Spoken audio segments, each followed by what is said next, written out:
오늘 주님 주신 말씀 에스겔 17장 1절에서 10절 말씀에 보면 수수께끼와 같은 비유의 말씀을 이제 가르쳐 주고 있습니다. 독수리도 등장을 하고 그리고 백향목 높은 가지를 꺾어서 상인의 성읍에 두었다. 그리고 독수리가 몇 마리가 등장하냐면 두 마리가 등장하는데 첫 번째 독수리는 그 종자를 꺾어서 그 상인의 성읍에 두고 그리고 수양보들 가지처럼 큰 물가에 두었더니 이게 나무가 자라나가지고 포도나무가 되었다. 그리고 또 갑자기 또 다른 독수리가 나타났는데 그 독수리를 향해서 이 포도나무가 열심히 향해서 뻗고 뻗었는데 결국에는 하나님의 말씀에 이 나무가 능히 번성하겠느냐? 아니다. 그건 말라버릴 것이다. 이렇게 전체적으로 말씀하고 있습니다. 그래서 오늘 이 말씀을 읽는 가운데 우리가 이 비유가, 이 수수께끼 같은 비유가 무엇을 뜻하는지 함께 좀 살펴보도록 하겠습니다. 여러분들께서도 아시다시피 북이스라엘은 아수르에 의해서 멸망을 당했고 이 남유다, 예루살렘을 중심으로 한 남유다는 바벨론에 의해서 멸망당했습니다. 이 바벨론 때에 멸망당했을 때에 그 여호야긴이라고 하는 그 왕 때에 왕과 함께 엘리트 그 유대 관료들뿐만 아니라 그 똑똑한 사람들이 바벨론으로 1차적으로 다 끌려 올라갑니다. 이때 끌려 올라갔던 사람이 바로 그 에스겔이었습니다. 다니엘도 마찬가지고요. 자, 그리고 나서 이후에 여호야긴 왕 그 이후에 시드기야라고 하는 왕을 바벨론 왕이 그 섭전 정치를 하면서 그 예루살렘에 세웠어요. 그 시드기야가 마지막 왕이 됩니다. 그런데 이 시드기야 왕이 그 바벨론을 섬기는 척하면서 애굽에 의지를 했습니다. 애굽과 연합을 해서 바벨론을 대적해서 그 바벨론의 영향에서 떨어져 나가려고 했었죠. 그런데 이것으로 인해서 큰 난리가 이 바벨론은 아주 그냥 남유다를 멸망시켜 버리고 모두 다 그냥 포로로 바벨론으로 끌고 가게 됩니다. 그래서 사실 제가 지금 이 말씀을 드린 이 내용이 사실 오늘 수수께끼와 같은 이 비유의 말씀에 들어가 있습니다. 자, 첫 번째 여러분 그 큰 독수리가 한 마리가 등장을 하게 되는데요. 여기 보시게 되면 3절에 있는 말씀 같이 읽어볼까요? 3절입니다. 자, 시작. 여호와께서 이같이 말씀하여 이르시되 색깔이 화려하고 날개가 크고 깃이 길고 털이 숱한 큰 독수리가 레바논에 이르러 백향목 높은 가지를 꺾되. 아멘. 여기서 이 첫 번째 날개가 크고 깃이 길고 털이 숱한 이 큰 독수리는 바벨론을 의미합니다. 그런데 이 바벨론이 여기 레바논에 이르러, 여기 레바논은 바로 이스라엘 북쪽에 있는 나라인데요. 이 레바논이 바로 이스라엘을 비유하고 있습니다. 그 레바논에서 이 가장 유명한 나무가 백향목입니다. 지금도 레바논에 백향목, 레바논이라고 한 나라가 있지 않습니까? 존재합니다. 그 레바논의 백향목을 전 세계에서 최고의 가치로 두고 있는데 그 백향목 가지를 꺾어서 그 연한 가지 끝을 꺾어서 가지고 장사하는 땅에 이르러 상인의 성읍에 뒀다. 이렇게 말씀하고 있습니다. 여기서 그 가지를 꺾은다고 했을 때 그 연한 가지는 바로 여호야긴 왕과 그의 엘리트 신하들을 의미합니다. 그 가지 끝을 꺾어서 이스라엘의 그 백향목 그 왕족의 한 가지를 꺾어서 그 여호야긴 왕을 그 장사하는 성읍, 상인의 성읍, 바로 바벨론을 의미합니다. 그쪽으로 왕과 신하들을 다 옮겨가지고 거기에 심었다라고 해서 이 4절까지 1절에서 4절까지의 말씀이 1차적으로 여호야긴 왕 때에 왕을 폐위시키고 그 왕과 함께 신하들을 바벨론 땅으로 모두 다 옮겨 심은, 그러니까 포로로 끌고 간 그 역사적인 내용을 4절까지 의미하고 있습니다. 바로 이때에 에스겔 선지자도 같이 끌려 올라갔어요. 그리고 올라간 그 바벨론에서 그발강가에서 환상을 보고 있는 겁니다. 자, 그리고 5절에서부터 6절까지 있는 말씀에 보면 또 이렇게 말씀을 하고 있습니다. 6절의 말씀 같이 한번 읽어볼까요? 6절 5절에서 6절 시작. 또 그 땅의 종자를 꺾고 옥토에 심되 수양버들 가지처럼 큰 물가에 심더니 그것이 자라며 퍼져서 높지 아니한 포도나무 곧 굵은 가지와 가는 가지가 난 포도나무가 되어 그 가지는 독수리를 향하였고 그 뿌리는 독수리 아래에 있었더라. 아멘. 여러분 여기서 그 이 한 가지는 무엇이냐면 종자를 또 꺾어서 옥토에 심고 수양버들 가지처럼 큰 물가에 심었다라고 말씀하십니다. 이 말씀이 뭐냐면은 시드기야라고 하는 왕을 여호야긴 왕 대신, 여호야긴은 어디 있습니까? 바벨론으로 끌려갔죠. 그러니까 시드기야라고 하는 그 왕을 대신 그 유대 그 왕족 중에 한 사람이죠. 다 친척 관계에 있습니다. 그 왕을 데려다가 다시 이스라엘에다가 마지막 왕으로 심어 놨어요. 그 말씀을 지금 5절에 기록을 하고 있습니다. 그리고 이 시드기야 왕 때 그래도 나라가 좀 안정해지도록 바벨론이 많이 좀 뒤도 봐주고 했었던 것이죠. 그러나 뭐 아무리 그럼에도 불구하고 왕은 왕이지만 바벨론에 의해서 통치를 지금 받고 있는 모습을 6절까지 말씀하고 있습니다. 그런데 7절에 있는 말씀에 보면 또 다른 큰 독수리가 나타납니다. 한번 7절에 있는 말씀 같이 읽겠습니다. 자, 시작. 또 날개가 크고 털이 많은 큰 독수리 하나가 있었는데 그 포도나무가 이 독수리에게 물을 받으려고 그 심어진 두둑에서 그를 향하여 뿌리가 뻗고 가지가 퍼졌도다. 아멘. 자, 이 큰 또 다른 독수리가 나타났는데 그 독수리가 나타나자 처음 독수리가 심었던 그 수양버들과 같이 뻗어 있는 그 포도나무, 그 가지와 그 뿌리가 이 두 번째 나타난 털이 많은 독수리를 향하여서 자라나고 있는 것입니다.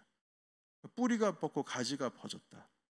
그래서 8절에 있는 말씀에 보면 이 포도나무를 큰 물가 옥토에 심은 것은 가지를 내고 열매를 맺어서 아름다운 포도나무를 이루게 하였음이라. 자, 이 말씀이 무엇이냐면 이 두 번째 나타난 독수리는 애굽을 의미합니다.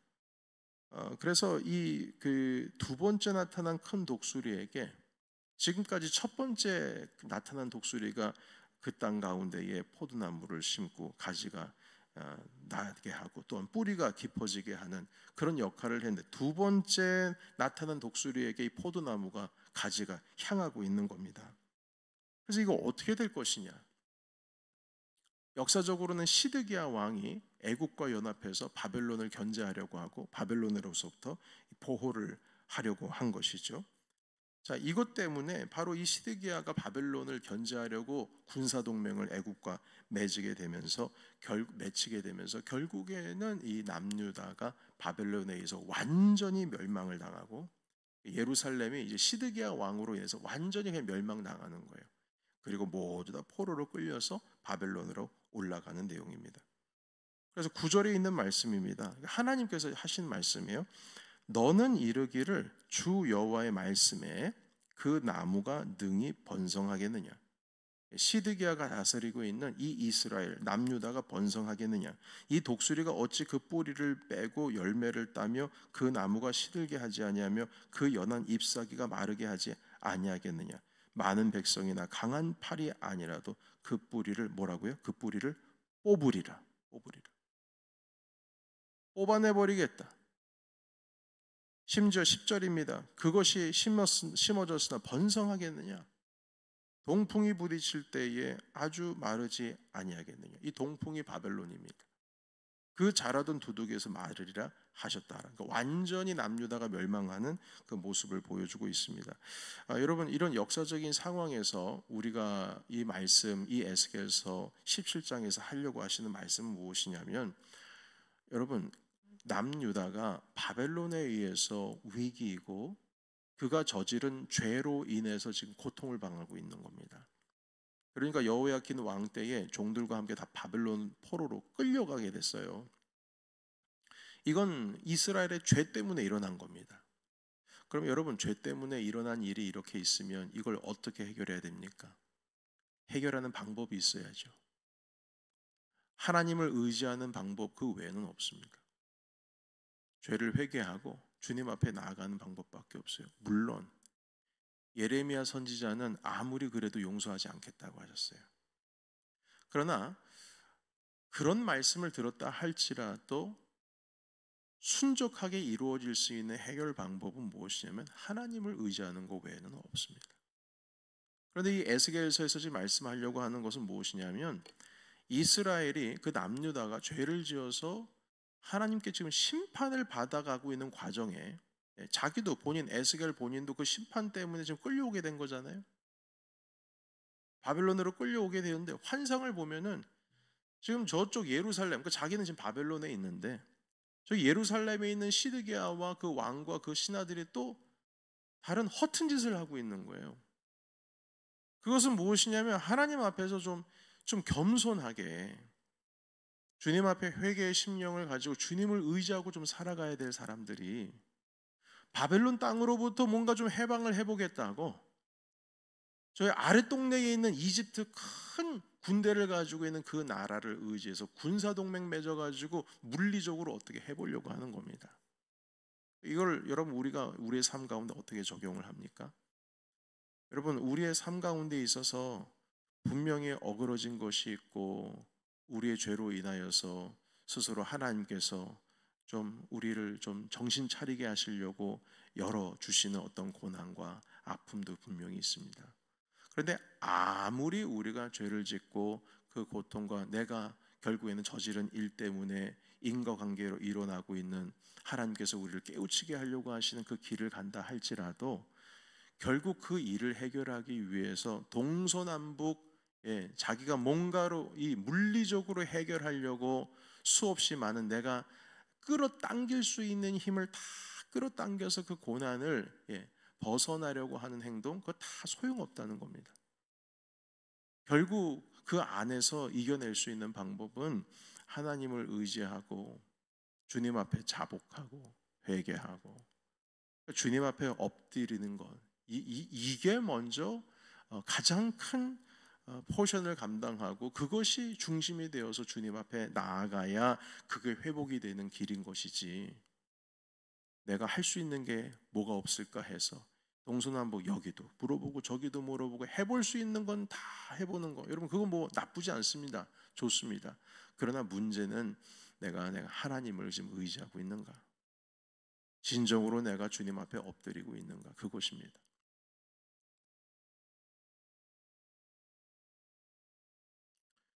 결국 예루살렘은 예레미야 선지자, 지금 우리 에스겔을 보고 있지만 예레미야 선지자에 의하면 용서받을 수 없다.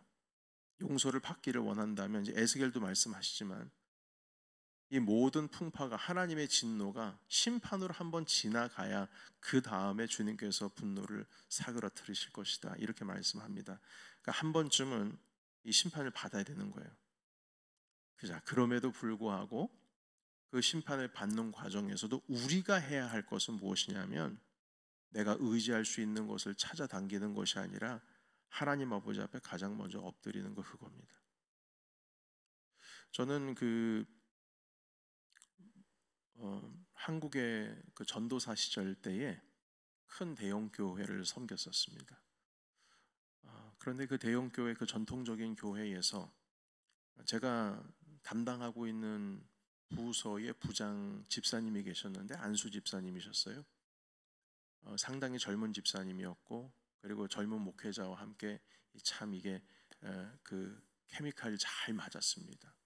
그래서 제가 그때는 예배팀을 같이 그 목회를 하고 예배팀을 섬기고 있었는데 그분께서 하여튼 모든 부분에 있어서 저를 많이 서포트해 주시고 정말 많이 도와주셨어요.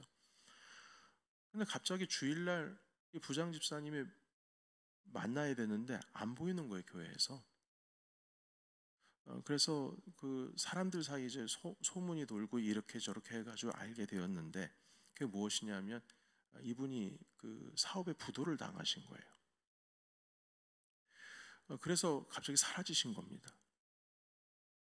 그래서 우리들 마음속으로는 아니 이분이 이럴 분이 아니신데 도대체 무슨 일이 있었길래. 그리고 나서 한 주가 지나고 두 주가 지나고 세 주가 지났는데 나타나지가 않으시는 거예요. 상당히 교회에서 큰 역할을 감당하시는 분이셨거든요. 그래서 또 어디서 소문이 돌아옵니다. 몇 주 후면 다시 돌아오실 것이다.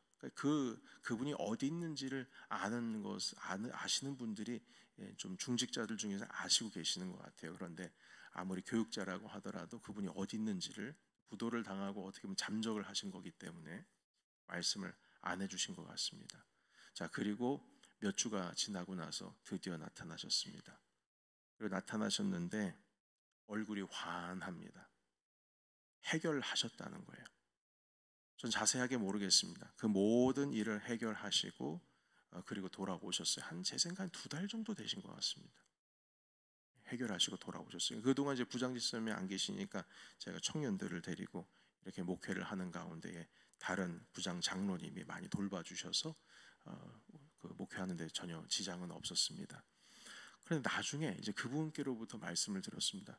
집사님 그동안 어디 가 계셨어요? 내용은 다 알고, 네, 전도사님 오살리 기도원에 가 있었습니다. 그러시더라고요. 기도원에 가 있었습니다. 그러니까 이게 자기가 해결할 수 있는 일이 아니라는 것을 알고, 물론 사방팔방 이 부도난 이 일에 대해서 해결하기 위해서 엄청나게 애를 쓰셨겠죠. 그랬으니까 회복이 되셨겠죠. 그런데 핵심적인 것은 무엇이냐면 하나님 아버지 앞에 지난 몇 주간 엎드렸다 이겁니다. 기도원에 들어가서 안 나오셨대요. 거기서 주일 보내시고 거기서 금식하시고 하셔서 그 일을 지나가셨다. 간단하게 말씀해 주시고 전도사님 걱정하지 마세요. 다 일이 해결이 됐습니다. 이렇게 말씀하시더라고요. 여러분, 우리 가운데 있어서 뭐 어떤 어려움이나 고난이나 아니면은 갑자기 당황스러운 일들을 닥칠 때가 있습니다. 근데 그걸 해결할 수 있는 어떤 유일한 물리적인 어떤 그 해결 방식이 있다 할지라도 이스라엘에게 있어서는 이 시드기야 왕이 생각하기를 그 해결하는 방식은 애굽이라고 생각했어요. 이집트와 군사동맹을 맺기만 한다면 바벨론을 밀어낼 수 있다. 이게 그의 유일한 어떤 핵심적인 전략이었습니다. 스트레티지였어요. 그러나 그게 소용이 없는 거예요. 하나님께서 말씀하시기를 그 포도나무가 자라나겠느냐? 뿌리째 뽑아진다. 동풍이 올 때 다 시들어질 것이다. 너희들이 먼저 해야 될 것은 무엇이냐면 하나님을 의지하는 것. 그래서 예레미야 선지자가 에스겔 이 선지자께서 바벨론으로 끌려갈 때 계속 예언한 게 무엇이냐면 동시대 예언자입니다. 이집트를 의지하지 말라. 그게 답이 아니다. 이집트를 의지하지 말라. 그게 답이 아니다. 결국 그 말을 반복해가지고요. 그 예루살렘에 있는 고관들, 그 정치인들에게 결국에는 또한 종교 지도자들에게 해함을 다 미움받아가지고 구덩이에 갇히게 되는, 죽을 뻔하는, 결국 그 일을 당하는 일들을 겪게 됩니다. 여러분, 우리가 오늘 이 말씀을 통해서 한 가지 깨달아야 될 것은 무엇이냐면 내가 의지할 만한 것, 해결할 수 있는 어떤 단서들을 아주 튼튼하고 의지할 만한 단서가 있다 할지라도 가장 먼저는 하나님 아버지 앞에 엎드리는 것이 우리 믿는 자들의 모습이다. 심지어는 내가 죄를 짓고 잘못한 것으로 인해서 큰 고통 가운데 있다 할지라도 그것을 해결할 수 있는 것은 내가 지금 의지할 만한 좀 뒤에다가 숨겨둔 그 물리적으로 붙들고 있는 그것을 의지하는 것이 아니고 가장 먼저는 주님 앞에 엎드리는 것이다. 그것을 우리가 오늘 이 말씀을 통해서 배우게 됩니다. 그래서 에스겔서 27장 1절에서 10절까지 말씀을 통해서 모든 방법적인 부분에 있어서는 하나님께 엎드리는 거다. 주님을 의지하는 것이다. 이것임을 우리가 깨달아 알아서 여러분 우리의 삶 가운데 어떤 일들이 일어난다 한들 우리는 가장 먼저 주님을 의지할 수 있는 우리 주님의 거룩하신 아들과 딸들이 되시기를 주님의 이름으로 축원합니다.